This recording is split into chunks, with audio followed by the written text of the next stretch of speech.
Bum, bum, Ba-dum, ba-dum, bum, bum, bum. bum. Good morning. Welcome to another edition of the Blue Review. The Blue Review. Without Bergman. Without Bergman. Got business to handle, does corporate Greg. So no Bergman today, but we do have the one and only Travis Rodgers joining us today. Welcome on, Travis. Um, how we doing today, everybody? I didn't introduce Marcus. Apologies, Marcus. Welcome on. Thanks. Dodgers 7-0, historic start. Everything looking great. We're gonna get right into it. Just talk Dustin May. We're gonna talk Marcus. You had some interesting infield questions, so a lot we can get to. But before we do, reminder that LAX is our friend, and this is why we are powered. So shout out to our friends at LAX sponsoring the Blue Review. Changes are arriving daily. If you want to learn more, check it out at flylax.com/transforminglax. Marcus, let's get right to this. I'm going to let you start off our first topic and ask Travis some questions. Well, obviously last night, Trav, the story was Dustin May, right? His first time pitching in a major league game in nearly 2 years, actually more than 2 years, I believe. But whatever it is, it's been a while, and I thought he looked fantastic. He gave him 5 innings, 1 run. It was unearned. I thought he had great movement. I thought he was in fairly good command. I thought it was everything you could have asked for him after such a long layoff to see him back in, and as a quote unquote bottom of the rotation guy to get that kind of start out of him. I mean, I think if you're Dave Roberts, if you're Andrew Friedman, if you're the organization, you couldn't have been more pleased with what you saw last night. Yeah, I mean, not to jump to the final chapter of the book right away, but it's stuff like that last night that makes you think that 117 games might actually be on the table. Oh. Like you said, that he's their worst guy. That guy. That guy's their worst guy in the starting rotation. I mean, that's bananas. He was terrific. I mean, I wish I could have a better vocabulary and could offer more adjectives to describe what it is that you saw last night. But he was poised. He was confident. His stuff was electric. He looked healthy. You couldn't really have asked for anything better. And if this is him knocking the rust off, I can't imagine what it looks like when he's sharp. I mean, Yeah. that was as good as you're going to see a major league pitcher look over 5 innings, and he would have given up 0 runs if not for the Dodgers' first error of the season. I mean, just they're just absolutely cruising right now. Yeah, we can get into that air and just some of the defense later. That was a funny play. I'm just overall, but we're happy the Dodgers got the W. Yeah, if anybody missed last night, 5 innings pitched, 1 hit, 1 run allowed, and not earned. So, like Travis mentioned, but guys, I mean, he's so poised, and then just the pitching in general. I think there's a lot to talk about, but of course, we'll stick on May to come back from what he came back from.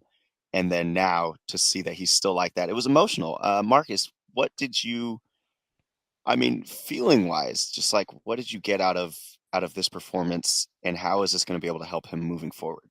I think first and foremost, I was just happy for him, right? Knowing everything that he had been through over the last few years, multiple arm surgeries, then that really weird and scary thing with the esophagus and having to have emergency surgery. I mean, to hear him talk about it, the fact that he almost died from this, from something as innocuous as having dinner with his wife and just eating a piece of lettuce. The next thing you know, you're having emergency surgery.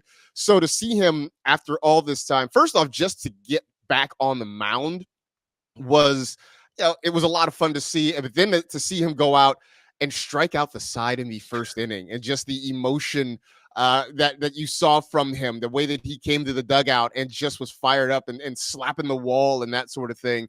I mean, Travis, it was just from a human standpoint, from a baseball standpoint, it was just fun to see a guy, knowing the trials and tribulations and the work that he's put in, come in and just immediately get back to not just having success, but just being able to get out there and pitch again is sort of remarkable. Yeah, I'm with you, Marcus. I find just getting back after having what, like you said, just a bizarre esophageal injury with a piece of lettuce that he could have died. Is not to be hyperbolic, but he really could have, and he didn't. And obviously, just to get back out there and do what he's here to do was an extraordinary accomplishment. And you mentioned it at the beginning. I think, for that first inning, I don't know how many different times they cut to his wife in the stands with a big smile on her face, but it was wonderful. It's just, you could tell this was, okay, A, he's back. That's good news. And then B, he's thriving. And just the smile on her face, the emotion that kind of released after he struck out the side in the first inning there, it was great. Joe Davis and Oral Hershiser were talking about it, I thought, a bunch of times, that just that in and of itself was a win. Whatever had happened in innings 2 through however long he was going to go was going to be baseball. But getting on the mound and getting to do that in front of his wife and his teammates was just really, really wonderful to see. I was really happy for him. And then it just turned into a dominant pitching performance after that, which is just kind of what he does, I guess. I know. I'm so stuck on that first inning. I feel when he got Olsen with that sweeper and he did a little hop, you could see the emotional weight just off his shoulders. He might as well have levitated. I levitated with him. I was watching that first inning just floating. But the whole entirety, the whole 5 innings, outside of that error, I mean, or Marcus, why don't we kind of get into that? The overall sense of this team so far in this 7-0 run is that things actually haven't been perfect. It's been a very interesting way of winning. They're 7-0 with timely hits. They're 7-0 with good pitching performances, although there are a couple standouts who have been a little shaky at the start. Marcus, I mean, what are you seeing from this team just like defensively? Are you seeing anything that maybe you can't say cause for worry because they're still winning, but some intricacies that's like, I mean, it's the little things, right? It's the things that we nitpick about on this show because we got 162 games to get through, and it can't be that everything's hunky dory and sunshine and light every day. That just makes kind of for a dull show. Like last night, the Mookie throwing error, that to me was a guy just trying to be too aggressive, like trying to make the play. And a guy who's still learning his way around the shortstop position. I think if you have a more experienced veteran shortstop at that position, he probably just puts that ball in his pocket, right? You get the out at second. You can't find it in the glove. You finally get it in your hand and you still don't have a good grip. You probably just put it in your pocket. Instead, he throws what looked like a wet bar of soap that went, like there was no chance for Kike Hernandez to make a play on that ball over at first base. So, I think these are the mistakes that you see of guys just being aggressive and maybe trying to do too much, but it's also the mistakes that you can afford to make when you have, look, Mookie makes the error, at shortstop that allows the run to score. Mookie erases that with a 2-run homer a couple of innings later. Like, these are sort of the mistakes the Dodgers can make. So it is. I mean, Parker, it's little things, right? Travis, it's little things. It's little outfield defense. Like, I watch Andy Pages, and, sometimes I hold my breath out there when the ball goes his direction, but more often than not, it lands in his glove. So these are the small things that I think we're going to sort of, pinpoint as the season goes along, but it really is hard to find any major glaring issues through the first week or so of the season. Yeah, it's funny that my favorite part of the error, if you can have a favorite part of the error, is that after he threw it, he immediately started chasing it. Like, it left his hand, and it was like halfway between the first base bag and the right field foul pole. It was just no man's land. It just came out of his hand goofy, and he immediately starts chasing after it. Like a little leaguer, which was really funny because they just haven't. It's the first error of the season, and I agree with you, Marcus. I think that was a little bit of maybe a demonstration of them let's just try some stuff. Like, that's a ball that you absolutely stick in your pocket in a playoff game in the late innings. You can't try, because that, even if I think a close transfer, it might have been a bang bang play. And the second he kind of got handcuffed a little bit, that you weren't going to throw that runner out, but it was kind of a blanket. Let's just see what happens, and that's what happened. But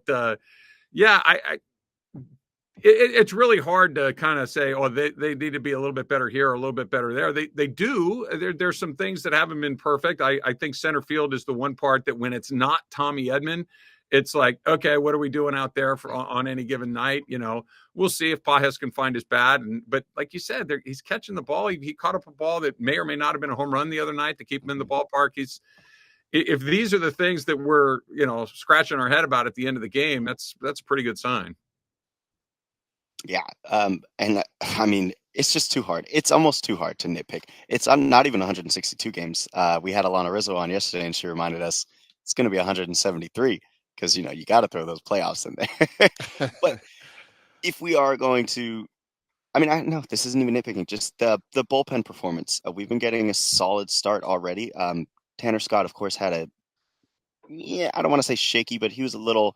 It just wasn't his stuff wasn't there at the beginning of the season. But last night, a clean save. What did we see from him? And if you want to talk about, the Banda Trinan Vesia combination for no runs, you can. But yeah, Travis, what did you see from Scott last night?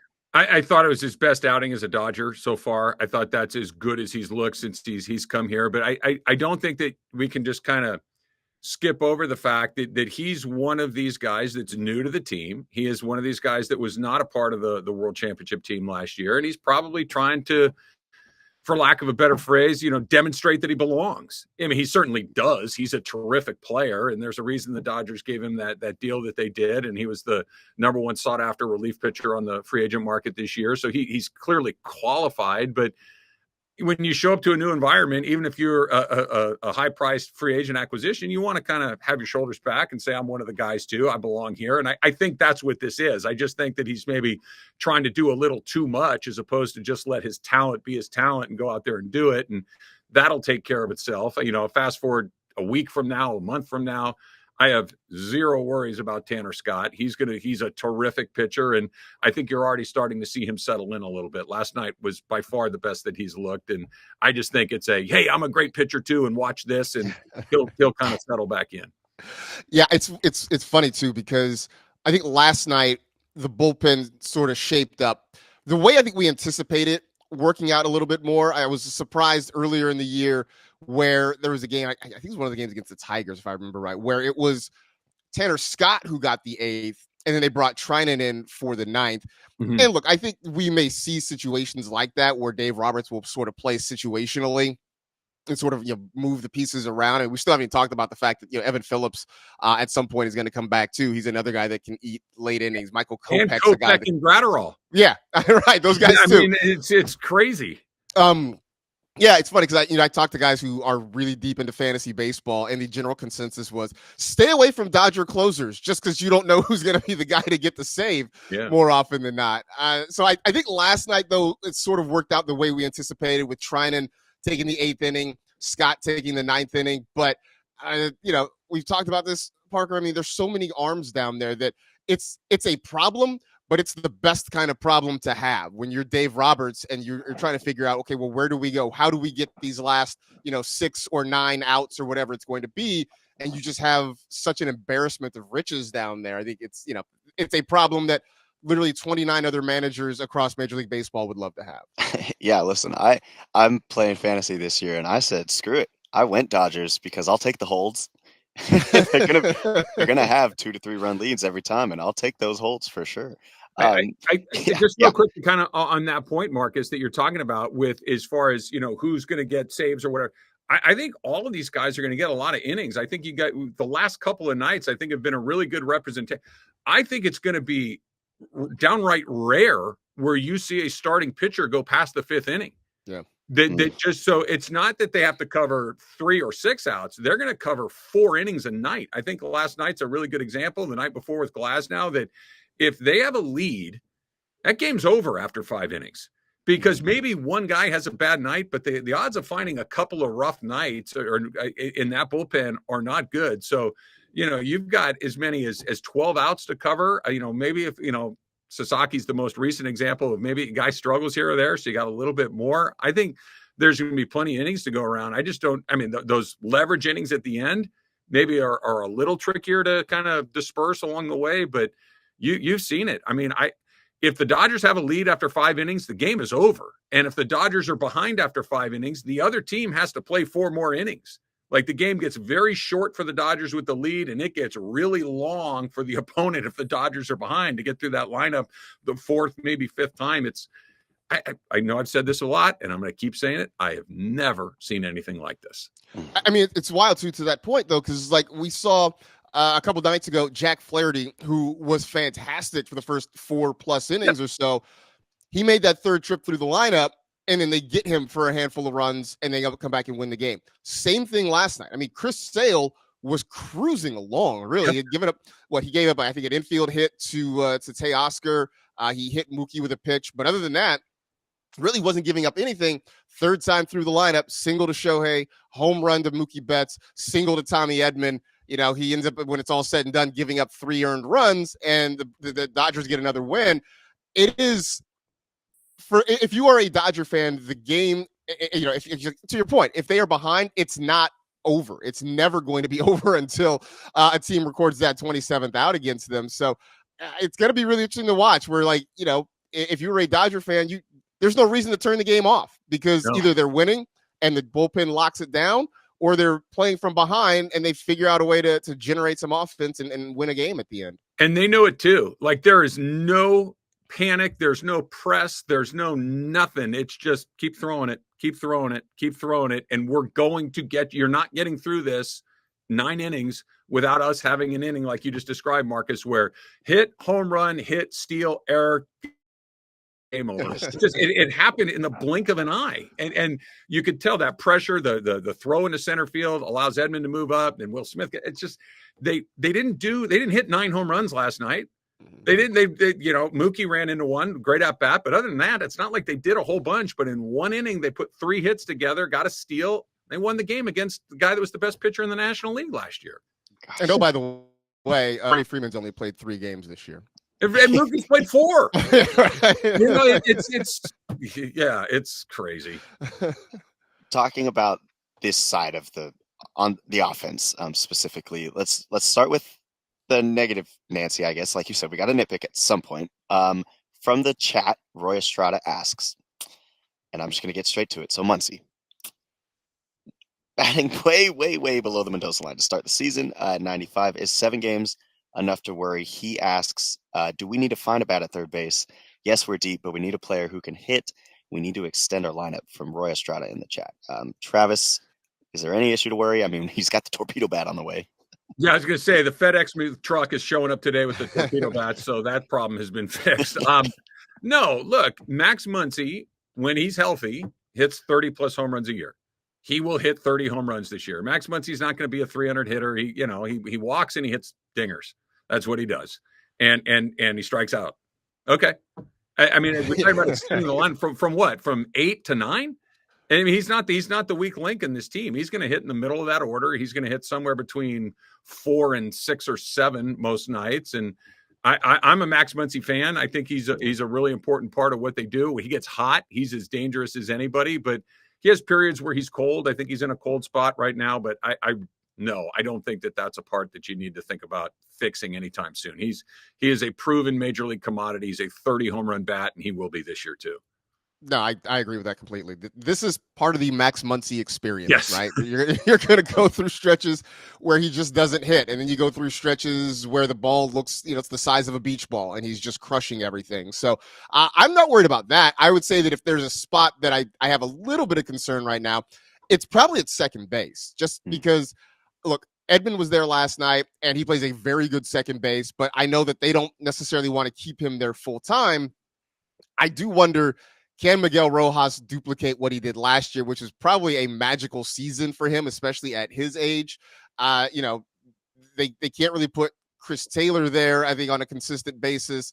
I understand there were issues with Gavin Lux, and it was probably a good time to move on from that, to kind of separate those two sides. But I do wonder in the long run if that's a move we see the front office kind of keep an eye on. When we get to June, July, do they make a move there? Do they hope Ha-Seong Kim is potentially ready to come up and take that spot there? Because I think that right now is a little bit of a weakness, knowing that they would prefer to have Tommy Edman in center field more often than not. Yeah, I think that wherever Edman isn't is the soft spot, right? When Edman plays second, it's in center field. When Edman plays center, it's at second base. So wherever he is not, I think is the spot to be addressed. But I think you're right, Marcus. I think their hope is that Kim fills that role and that he hits just enough that they don't have to worry about it. But look, they've shown over the last several years that if they think they can get better, they'll do it. They're not going to just be, oh, we're good enough, let's not worry about it. If there's a way for them. And by the way, I do think that there's still a wild card. I feel less likely about this than I did maybe 2 or 3 months ago. But if you said to me, hey, by the time we're in September and October, Mookie Betts is your everyday second baseman and they've picked up a shortstop somewhere along the line, I wouldn't be stunned by that either. I think that's probably a less of a possibility than it used to be. But Andrew Friedman tries to make his team better. There's no we're good enough, let's just play with it. They're going to always be looking. Yeah, the chat was asking about Hesong quickly. I believe it was Junior Rodriguez saying, "What's up, Trav? You think he's going to come up to the big leagues, save the team?" Now, I was looking at his reference real quick just to see how his 14 at-bats have gone in the minors. And, he's doing decent. 214, adjusting to overseas pitching and adjusting to big league pitching. I think he has 4 RBIs. But the defense is solid. How quickly can they fast-track that? I know we have a couple minutes to react to that. What do you think, Trav? Major league pitching is very, very, very different than AAA pitching. It is night and day. And major league pitchers are the best pitchers in the world. And he looked way over his skis in spring training. Now that's spring training, and it doesn't mean that it'll stay like that. Guys have looked terrible in spring training and have hit in the regular season, but he looked a little overmatched. He looked a little overmatched against velocity in particular, but we'll see. I mean, they don't miss a whole bunch, right? If they think a guy can play, the odds are the guy can play, and they gave him some money and they brought him over here to kind of fill those 2 holes. So I'm optimistic. I don't think he's going to be a bat, so to speak, but I think he can be a major league contributor to this team. And I put Sean McVay in this category all the time. If Sean McVay thinks it's going to work, it's probably going to work. If Andrew Friedman thinks it's going to work, it's probably going to work. And so if they saw something, I'm certainly looking for it too. And I think some of it too is I think they just need him to hit just enough, right? Because his glove is going to do a lot of the talking for him. That was a big part of the reason they brought him over. They know what he is defensively, and I think they're already very satisfied with what they've seen from him defensively. So it's just a situation, can you hit just enough? And they have the luxury of it whenever he does come up, which I'm pretty sure will be this year. You can also put him in a lineup and surrounds him with guys that will sort of offer him protection, right? You can put him around, say, a Muncy and a Pajes or somebody that other teams are going to have to pitch to, and hopefully that gives him the opportunity to see some good pitches to hit. It's up to him to sort of figure out what he's going to do with the bat, but I think there are ways for the Dodgers to make it work once they get there. Mind you, I still think we're going to see Rojas get his opportunities. We're going to see Chris Taylor, like last night, get the occasional start or the occasional pinch hit at bat. So those guys are still going to get their chances. But Trav, it also wouldn't surprise me if one or both of those guys were not on this team come September. The one being Rojas and Taylor, yeah. I would bet you a nickel, Marcus, that Rojas is on this team at the end of the year. I would also bet you a nickel that Chris Taylor is not. I think the clock is ticking very loudly on Taylor. They like Rojas. They not just because he can play a lot of different, but he is a steadying influence. He is the pro's pro, the coach on the field, all those cliches that you hear about this guy. But by all accounts, they are really, really high on him as a guy, and he's a good enough player to keep around. They have some because you have Edman, because you have Kike, because you have so many guys that can do so many different things. I think that Taylor becomes highly expendable, especially if he's not hitting at all. It'll be tough to move on from him because he's been a great Dodger over these last 8, 9, 10 years or whatever he's been. But that does feel like the expiration date on that one is hit for sure. Yeah, the standing ovation will be wonderful for you, Chris. Yeah. We will close out here. I just wanted to ask one silly question to end the episode before we thank LAX. I was reading this morning. I think it was from The Athletic. They asked the Dodgers team and some of the coaching staff who was the better athlete overall, Shohei Ohtani or Mookie Betts. Very interesting topic. Mookie plays a lot of sports, but Shohei is, of course, a unicorn. Travis, quickly, Shohei or Mookie, overall better athlete? I don't have a good answer for you. I've been thinking about this all morning, and I keep landing on a different guy. Like if we were going to do like a decathlon of events and who you were going to pick, I really don't know. Like the second I think, it's got to be Mookie because of this, it's like, well, Shohei pitches and hits home runs and stole 59 bases. And, right. and like, if you ever watched him move, it looks like he's good at everything. I know Mookie is good at everything. I don't know. If forced to pick, I'd take Mookie by that much. Yeah. Yeah, I guess I take Mookie just like kind of a pound for pound sort of thing. But, throw in the fact the stories about Shohei growing up as a swimmer and people saying that had he stuck with it, he could be an Olympic level swimmer, right? We're talking about, dude going nose to nose with the Michael Phelpses of the world. You know what I'm saying? So, yeah, I guess I take Mookie just pound for pound, but I guess my official answer is yes. Better athlete, Shohei or Mookie? Yes. I love that. Well, listen, pound for pound, even Mookie at 160 is hitting. He's like a MMA athlete. He's going down to featherweight, and he's still winning championships. So shout out to the Dodgers. Shout out to LAX. Thank you, Travis Rodgers, for being here today. Looking forward to having you on again. Thank you to the chat. Stay here on ESPN LA's YouTube as Travis and DeMarco react to more Dodgers and all things LA sports. We will be back tomorrow, 8:30 to 8:55.